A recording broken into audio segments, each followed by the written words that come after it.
आपको क्या लगता है कि चीनी मिल चालू हो पाएगी या आप झूठे संघर्ष कर रहे हैं आप? किसी भी चीज़ से मुझे किसी भी नागरिक को कभी भी ठेस आगे भी लगे तो मैं उसको क्षमा कर देगा।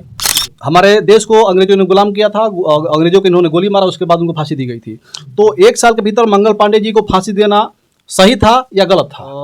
रपड़ा नाथ जो मठ है, मठ और रामलीला प्रांगण जो है, ये जो पूरा कहें तो परिसर है, अभी 6 महीना पहले 2 महीना पहले रामलीला हुआ, उससे 2 महीना पहले से विवाद चल रहा है चेयरमैन से और मठ के जो महंत इनसे, सफाई को लेकर के भी, तमाम चीज़ को मेला लगवाने को लेकर भी। आज हम देख रहे हैं कि पूरा परिसर गंदगी का मतलब अंबार लगा हुआ है, चारों तरफ आवारा जानवर हैं, बहुत सारा गंदगी है, वहीं पर लोग आकर के मजबूर होकर बैठकर कुछ खाने पीने के लिए, शादियाँ करने के लिए, देखा देखी करने के लिए मजबूर हैं। सफाई नहीं हो रहा है। महंत जी का आरोप है कि चेयरमैन का ये दोष है, चेयरमैन का दोष है कि महंत जी का दोष है। आपको क्या लगता है कि पूरी जिम्मेदारी किसकी है ये परिसर साफ करवाने की? उनकी औकात नहीं है सही बात बोलने की, क्योंकि वो भी मरे हुए मुर्दा हैं, they are dead body. Bangladesh में हमारे हिंदू धर्म के किसी व्यक्ति को लोगों ने मारा, फिर उसको जला दिया। उसके बाद भारत में भी कई सारे आंदोलन हुए, कई सारे प्रदर्शन हुए, पुतला फूका गया बांग्लादेश का। अभी देखा जा रहा है कि मेरठ में एक दलित बेटी को किडनैप करके बदमाशों ने लेकर गए, और जब उसकी माँ उसकी विरोध की तो उसको भी मार के मौत घाट उतार दिया गया। ऐसे मामलों पे क्या कहेंगे? हमारे देश में भी इस प्रकार के मामले लगातार हो रहे हैं। और इस पे देखिए, दयाशंकर जी ने तो कुछ अच्छा कोशिश किया है जिले में, कम से कम एक मेडिकल कॉलेज तो ले आए कि नहीं? कहाँ ले आए? अब उसका सुनते हैं शिलान्यास होने वाला है फरवरी में हो जाएगा। हम जो सुने तो जनवरी तक तो बस स्टैंड भी बनकर तैयार होने वाला था। वो नहीं बना है तो उसके लिए उनको तेजी करना चाहिए, ज़्यादा बोलना नहीं चाहिए, उनका काम बोलना चाहिए, ज़्यादा आउटपुट तब दें जब काम हो जाए। बलिया को जूह चौपाटी बनवाने थे, अभी तक अब 1 साल बाद सरकार बदल जाएगी या फिर दूसरी सरकार आ जाएगी, हो सकता है कि बलिया से उनको टिकट न मिले, कोई दूसरा विधायक बन जाए। फिर अभी बात भी सही है, जूहू चौपाटी जल्दी बना देना चाहिए। मेरा भी घूमने का मन करता है वहाँ, क्योंकि बम्बई नहीं जाना पड़ेगा उससे। लोग ये भी ब्लेम लगा रहे हैं कि उमाशंकर सिंह सिर्फ रोड बनवाए हैं, रोड के अलावा विधानसभा में उस प्रकार का विकास नहीं हो पाए हैं जिस प्रकार का उनका विकास पुरुष के नाम से परोसा जाता है। क्या कहेंगे आप इन दोनों नेताओं के बारे में? क्या कहेंगे और बलिया पे कितना विकास हुआ इसके बारे में क्या? नमस्कार, मैं हूं कमलेश और आप देख रहे हैं आधुनिक भारत न्यूज। दोस्तों, इस वक्त हमारी मौजूदगी है उस जगह पे, उस जिला में जब हमारे देश भारत को अंग्रेज गुलाम किए थे। उस वक्त यह जिला सबसे पहले आज़ाद होने का काम किया, और उस आज़ादी के प्रथम नायक या कहे तो महानायक माना जाता है मंगल पांडे जी को। और मंगल पांडे को लेकर के भारतीय जनता पार्टी के पूर्व विधायक माननीय राम इकबाल सिंह जी ने एक बयान दिया। उस बयान को देखते हुए आज बलिया में माहौल उग्र दिख रहा है। राम इकबाल सिंह जी का कई सारे पुतले फूके गए, और पुतला जब से फूका गया है कहीं ना कहीं पूरा चर्चा का विषय बना हुआ है कि आखिर राम इकबाल सिंह मंगल पांडे जी को, जिन्होंने भारत को आज़ाद करवाने में अहम भूमिका निभाया था, उनके बारे में कुछ बोलना राम इकबाल सिंह के लिए सही नहीं था। ये बोलने के बाद इनके कई सारे पुतले फूके गए, मुर्दाबाद के नारे लगाए गए। हम इस वक्त बैठे हुए हैं माननीय राम इकबाल सिंह जी के साथ में। जानना चाहूँगा विधायक जी, आपका पुतला फूका गया, आपने कहा कि मंगल पांडे क्रिमिनल टाइप के लोग थे, तो उनको फांसी होनी चाहिए थी, और बहुत जल्दी अंग्रेजों ने न्याय किया। अंग्रेज को ऐसा करना चाहिए था, और जब तक अंग्रेज की सरकार थी, या यहाँ पे जब तक अंग्रेज थे, वो काफ़ी अच्छा न्याय करते थे। स्वागत है आपका। दरअसल मेरी बात को समझने में लोगों ने त्रुटि की जी, और जो पुतला फूंकने वाले हैं वो खुद भी मंगल पांडे जी को नहीं समझते हैं जी। मंगल पांडे जी का उदाहरण मैं इस सेंस में दिया था जी, कि जब तक कुछ अपराध, भारत के जो हीनियस क्राइम है, जी, अगर उनमें समयबद्ध सजा नहीं होगी तो अपराध रुकने का नाम नहीं ले रहा है।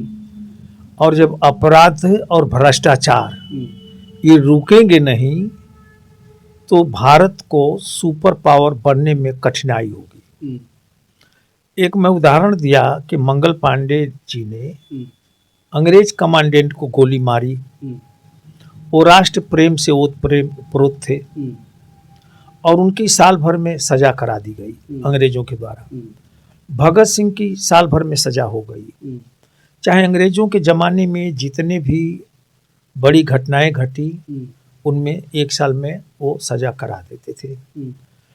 तो मेरा यही कहना था कि भारत में हर न्यायालय में नार्को टेस्ट मशीन लगाई जाए और जो लोग भी आतंकवाद में शामिल हैं, भारत में घुसपैठ करने वाले और घुसपैठ कराने वाले हैं, जो लोग हत्या और बलात्कार में शामिल हैं, जो भी लोग धर्म परिवर्तन में शामिल हैं या शामिल कर उनको उत्साहित करने वाले हैं, इन सब का नार्को टेस्ट कराकर साल भर के भीतर आजीवन कारावास या फांसी की सजा दे देने से भारत अपराध मुक्त और भ्रष्टाचार मुक्त हो जाएगा।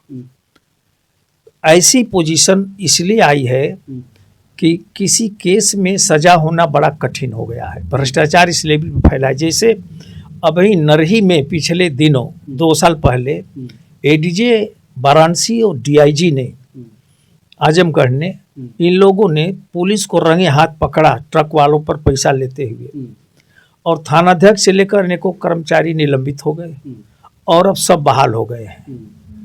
तो भारत में जो हीनियस क्राइम है उसमें सजा नहीं हो पा रही है, अपराधियों के मनोबल बढ़ रहे हैं।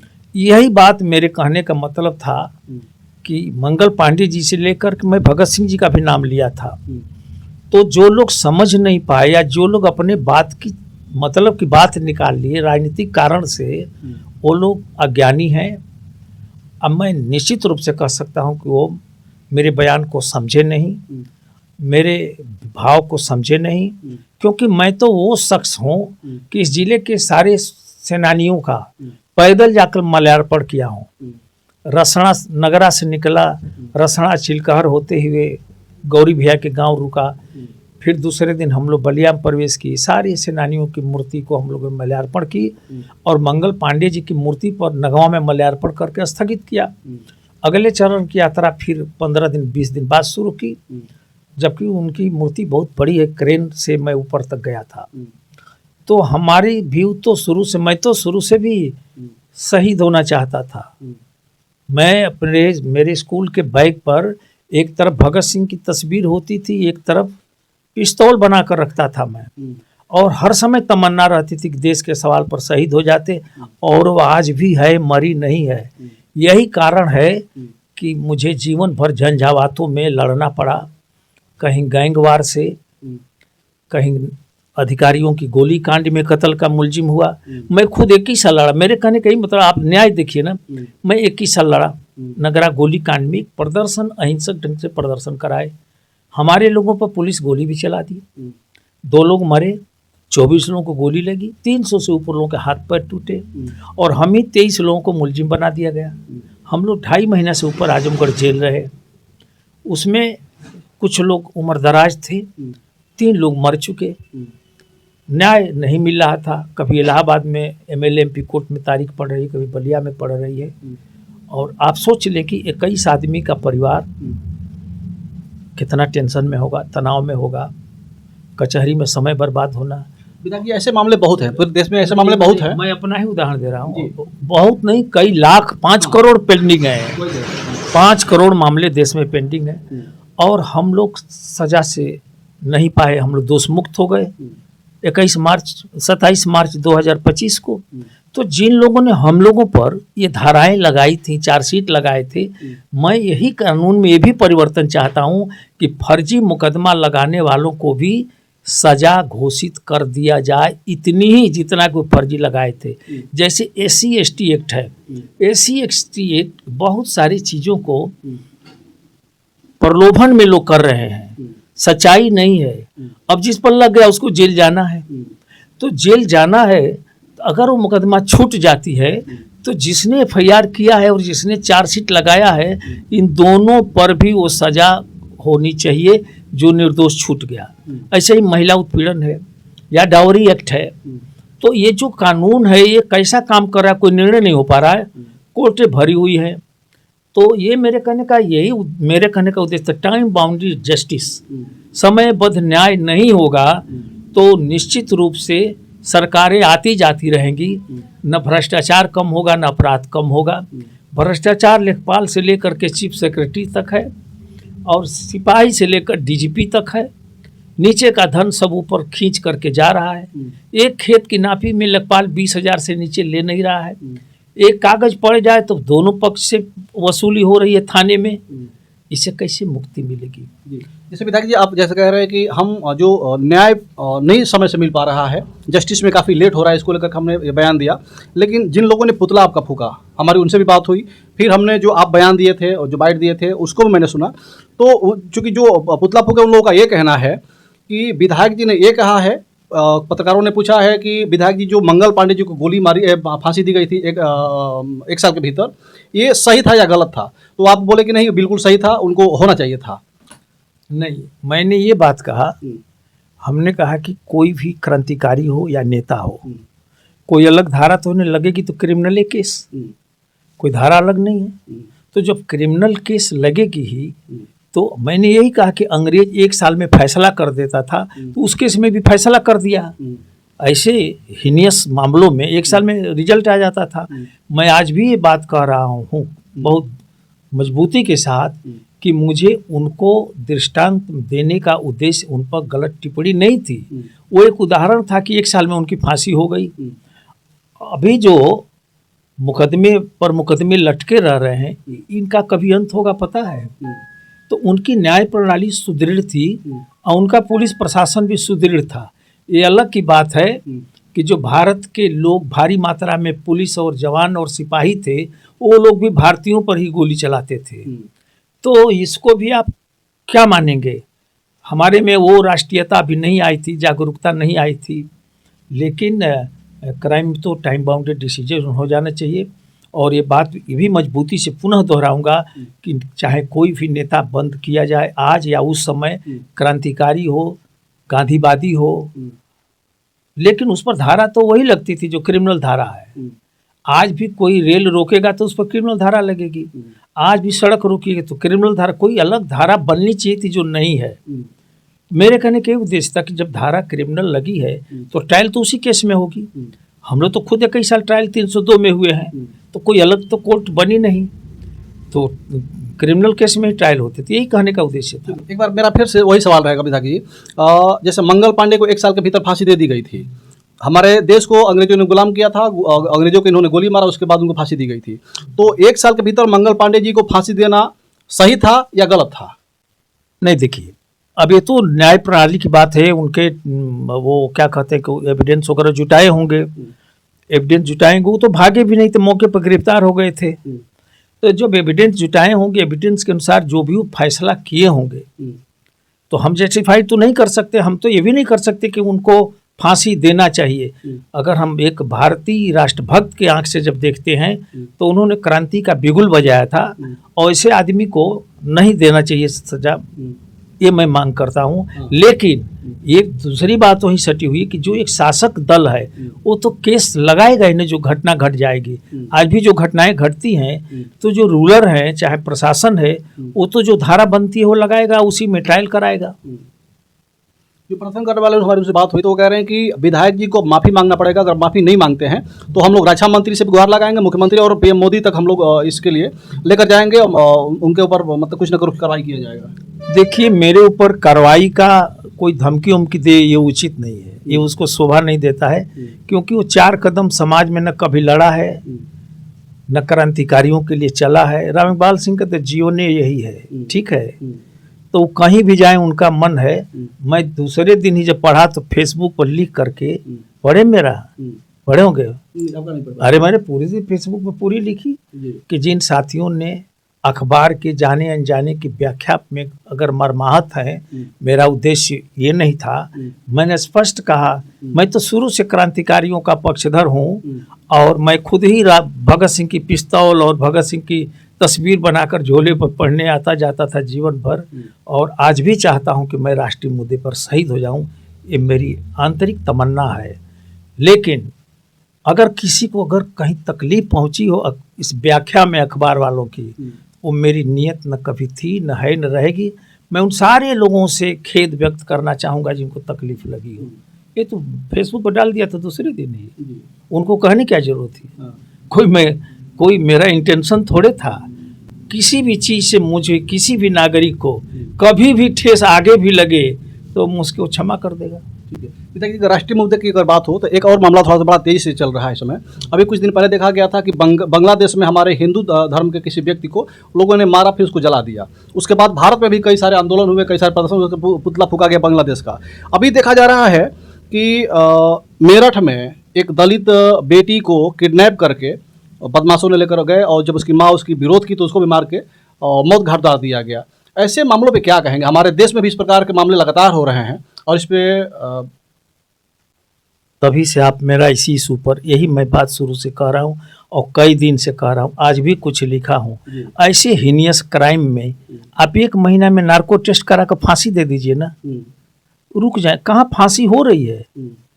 अगर फांसी ऐसे जघन्य अपराधों में नहीं दी जाएगी तो कानून का माखौल है। जैसे बलिया के निर्भया कांड में कितने दिन मुकदमा चला, क्या उसका रिजल्ट, उस पर देश पर असर पड़ा? नहीं। अनेकों निर्भया कांड हो रहे हैं, लेकिन मेरा ही मानना है कि टाइम बाउंडेड जस्टिस डिसाइड हो जाए, अलग कोर्ट रेप और बलात्कार का हो जाए। जैसे एमएलए एमपी कोर्ट अलग है, जैसे एससी एसटी कोर्ट अलग बनी हुई है, पारिवारिक न्यायालय अलग बना हुआ है, वैसे ही बलात्कार, हत्या, दल बदल, धर्म परिवर्तन, विदेशी घुसपैठियों के खिलाफ त्वरित कार्रवाई हो जाए 6 महीना से साल भर के भीतर, और फांसी हो, इतनी कड़ी सजा हो कि डर कर फिर कोई काम न करे। ऐसा क्यों नहीं हो रहा? आपकी सरकार है, और भारतीय जनता पार्टी की जब सरकार बनी उससे पहले लगातार ये कहा जा रहा था, दावा किया जा रहा था भारतीय जनता पार्टी के बड़े नेताओं द्वारा कि अगर हमारी सरकार आती है तो हमारे देश में कानून व्यवस्था बहुत मजबूत हो जाएगी। और आज भी कहा जाता है कि हमारे सरकार में कानून व्यवस्था बहुत मजबूत है, लेकिन धरातल पर ऐसा कुछ भी नहीं है। आप भी इस बात को कह रहे हैं, लेकिन बड़े नेता इसको मानने के लिए तैयार नहीं। जो भारतीय जनता पार्टी के अदर नेता है वो मानने के तैयार नहीं है। देखिए, कानून व्यवस्था मजबूत है, मुख्यमंत्री की कोशिश है कड़ी, लेकिन कानून में इतना फॉल्ट है कि एक साथ 100 मुख्यमंत्री भी हों तो क्या कर लेंगे? तारीख तो पड़ेगी, एविडेंस ढूंढेगा। आप नार्को टेस्ट क्यों नहीं हर कोर्ट में करा दे रहे हैं? आप narco test brain mapping court में मशीनें स्थापित हो जाए तो ये सब सजा टाइम बाउंडेड हो जाए। ये तो जानते हैं कि लड़ते लड़ते हमें सजा नहीं होनी है। 10 साल 20 साल 25 साल इस देश में केस लड़ी जाती है। विदेश के तो कोई ऐसे भी देश है जहाँ 10-10 हजार वर्ष की सजा कर देते हैं। अब कई पीढ़ी उसी में फंसे रहेंगे। तो यहाँ कानून का भय नहीं है। लेकिन कई मामले में ऐसे भी देखने को मिले कि जो सिद्ध भी हो गए उसके बाद भी उनको बरी किया जा रहा। अभी कुलदीप सिंह सेंगर की प्रमाण है और उस पर ये बलात्कार का केस दर्ज सिद्ध हो गया था, लेकिन अभी भी उनको जमानत मिल गई कोर्ट से। देखिए, कोर्ट ने ही दोनों एक्शन किया, उस पर हम क्या कहें? ये तो कोई राजनीतिक एक्शन था नहीं, ये तो कोर्ट का एक्शन था। मैं तो वही बात कह रहा हूँ कि देश में जितने भी समाज में बड़े अपराध हैं उनके लिए नार्को टेस्ट मशीनें लगे, ब्रेन मैपिंग मशीनें लगे और हर जिले पर लगे। एक ऐसे त्वरित निपटारा कर दिया जाए, वरना कहाँ ठहरेगी। एक तरफ हम ये बात करते हैं, दूसरे रील में खुला सेक्स दिखा रहे हैं, ब्लू फिल्म दिखा रहे हैं, मोबाइल में ही पोर्न वीडियो दिखा रहे हैं। तो एक तरफ हम परोस रहे हैं और दूसरे तरफ क्राइम हो रहा। किशोर क्या समझता है? आप देख रहे हैं कि जिस ढंग से फिल्म के एक्टर्स हैं, भोजपुरी फिल्म के एक्टर्स हैं, ये मंच पर ही दुनिया की वो भदगी कर दे रहे हैं कि कोई सज्जन आदमी बेडरूम में भी वैसा नहीं कर सकता है। तो इन चीज़ों को कंट्रोल करने के लिए नियम और सज़ा होनी चाहिए। मैं तो आपसे कहा ना कि यहीं पर गोकसी में पकड़ाए सब बड़े ट्रक तस्करी में गिट्टी बालू के, और एडीजी इतना बड़ा अधिकारी पकड़ा, और गवाही तो टूटी होगी, गड़बड़ हुई होगी, तभी तो छूट गए सब। तो कहाँ दंडी थे? ये तो जितने भ्रष्टाचारी हैं, जितने नंबर 2 का काम करने वाले, उनकी बल्ले बल्ले है। पुलिस भी उनके पास कहाँ जाती है? पुलिस भी तो उन्हीं पैसा वालों से अपने सारे खर्चे तय करती है। तो इसको जानते भी सभी लोग, ये नहीं कि कोई न जानता हो, लेकिन आदमी सोचता है चलो यार क्या करना है, काट ले थोड़े दिन, जो आएगा आगे देखेगा। ये सही नहीं है। कठोर क्राइम पर समयबद्ध नियमों में परिवर्तन करके, आज एक बात बताए, 5 करोड़ घुसपैठिया इस देश में आ गई। बॉर्डर पर भी तो जवान रहते हैं, घुसपैठ कोई कराया होगा, अब कोई किया है तो दोनों को फांसी दे दो ना, काम खत्म हो जाए। कोई नहीं घुसपैठ होने देगा, ना कोई इस देश में आएगा। ये धर्मशाला जैसे अमेरिका ने भारतीय नागरिकों को, ट्रंप ने वो हाथ में हथकड़ी लगाकर भेजा भारत, प्लेन भर हथकड़ी में थे लोग, यहाँ आकर उतरने तो हथकड़ी खुली है। तो नियम कानून तो किसी भी देश का होना चाहिए। हमारे यहाँ नियम कानून में बहुत खामियां हैं। कोई टाइम बाउंडेड नहीं है, कितने तारीख पर तारीख अगली पीढ़ी आ जाएगी साहब, डिसीजन नहीं होगा। और जब जो न्याय समय से नहीं मिलता उसको अन्याय करते हैं, इनजस्टिस करते हैं। जी, अगर बलिया की बात करें विधायक जी, तो बलिया के दो बड़े नेता हैं इस वक्त के, दयाशंकर सिंह, उमाशंकर सिंह। दयाशंकर सिंह, मैं यहीं पर चेक करूंगा, ये दो पदाधिकारी हैं, नेता बड़े पीछे हैं। पद से नेता हो जाता है क्या? मतलब लोग अपने आप को मान रहे हैं, हम जो लोग कह रहे हैं ये भी तो आप दिखाइए। जी, हम इसको भी दिखा रहे हैं, हम बता रहे हैं।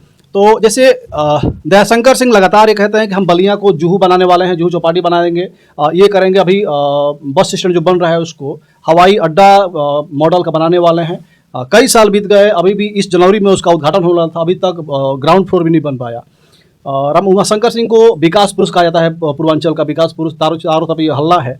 लेकिन लोग ये भी ब्लेम लगा रहे हैं कि उमाशंकर सिंह सिर्फ रोड बनवाए हैं, रोड के अलावा विधानसभा में उस प्रकार का विकास नहीं हो पाए हैं जिस प्रकार का उनका विकास पुरुष के नाम से परोसा जाता है। क्या कहेंगे आप इन दोनों नेताओं के बारे में, क्या कहेंगे, और बलिया पे कितना विकास हुआ इसके बारे में क्या कहेंगे? देखिए, दयाशंकर जी ने तो कुछ अच्छा कोशिश किया है जिले में, कम से कम एक मेडिकल कॉलेज तो ले आए कि नहीं? कहाँ ले आए? अब उसका सुनते हैं शिलान्यास होने वाला है फरवरी में हो जाएगा। अब हम जो सुने, तो जनवरी तक तो बस स्टैंड भी बनकर तैयार होने वाला था। वो नहीं बना है तो उसके लिए उनको तेजी करना चाहिए, ज़्यादा बोलना नहीं चाहिए, उनका काम बोलना चाहिए।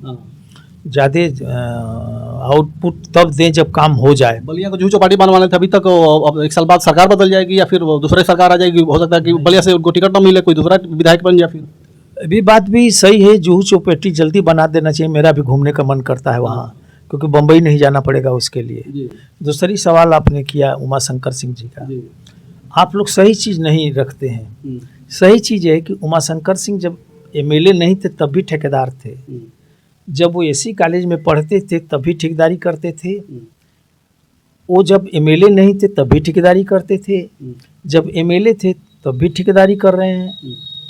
पहले वो ठेकेदारी किए नसीमुद्दीन जी के यहाँ, फिर शिवपाल जी को पकड़े, और अब सारे ब्यूरोक्रेट्स को पकड़े हुए हैं इस विभाग के, पीडब्ल्यूडी के। उनकी तूती बज रही है। लेकिन ये मैं उन लोगों से, जो विकास पुरुष इन्हें कहते हैं, वो शराब के नशे में धूत हैं। अच्छा, वो सामान्य वो ये दुर्भाग्य उमाशंकर जी का है कि उनके अगल बगल पढ़े लिखे लोग नहीं रहते हैं, उनके अगल बगल लोभी लालची टाइप लोग रहते हैं, जो नशेड़ी टाइप हैं, और जो लोगों को खरीद फरोख्त की उनको राय दे करके उनको इस दुनिया में खींच ले आए। अगर वो केवल बिजनेस किए रहते तो निश्चित रूप से जो उनकी सेटिंग और लेन देन का तरीका है वो इससे बहुत ज़्यादा आगे रहते। लेकिन मैं कहना चाहता हूँ कि विकास उनका कोई बलिया, रसड़ा में या बलिया में तो करते नहीं, वो तो गोरखपुर में आज सबसे ज़्यादा काम कर रहे हैं। वहाँ कोई क्षेत्र चुन ले, बनारस में कर रहे हैं, मिर्जापुर में कर रहे हैं, बांदा में कर रहे हैं, बाराबंकी में कर रहे हैं, अयोध्या में 1000 करोड़ का बाईपास बनाए। तो उमाशंकर जी का पेशा है। पैसा किसका है? सरकार का ना, पैसा भारतीय जनता पार्टी की सरकार का है। वो बनवाने वाले ठेकेदार हैं, वो पैसा कमाने के लिए इस काम को कर रहे हैं, वो विकास के लिए नहीं कर रहे हैं। ये विकास तो भारतीय जनता पार्टी की सरकार कर रही है, और भारतीय जनता पार्टी की सरकार के ये ठेकेदार हैं। चाहे जो भी 3-5 करके ठेका तो लेते ही हैं, ये स्कीम को सैंक्शन भी कराते हैं, प्रोजेक्ट को, और कैसे टेंडर डालेंगे और कैसे लहा लेंगे, ये सारी इनकी सेटिंग है। इसको सब जानते हैं, सारे ब्यूरोक्रेट्स जानते हैं कि ये इन्हीं के लिए दे रहे हैं। तो ये एक पेशेवर ठेकेदार हैं जिनका मेन उद्देश्य है पैसा कमाना। विधायक तो एक्सीडेंटल हो जाते हैं उन लोगों की वजह से जो हमारे साथी समझ नहीं पाते हैं कि विधायक क्या होती है, जो विधायक का प्रोटोकॉल नहीं जानते हैं। विधायक वो चीज़ है कि उस पर कोई अंगुली न उठा सके। विधायक का प्रोटोकॉल चीफ सेक्रेटरी से ऊपर होता है। विधायक ठेकेदारी नहीं करता है, और इसी ठेकेदारी में उनकी सदस्यता जा चुकी है। तो इन्होंने फिर फर्म बदला अपना, और फर्म बदल के फिर दूसरे के नाम से अभी काम कर रहे हैं। लेकिन काम कोई भी करो हो तो आप ही, आप साइड हीरो नहीं हैं, आप हीरो हैं। साइड हीरो काम कर रहे हैं सब उसमें, आप हीरो हैं और खलनायक काम कर रहे हैं सब। अच्छा। हाँ, तो काम तो सब इनका ही है।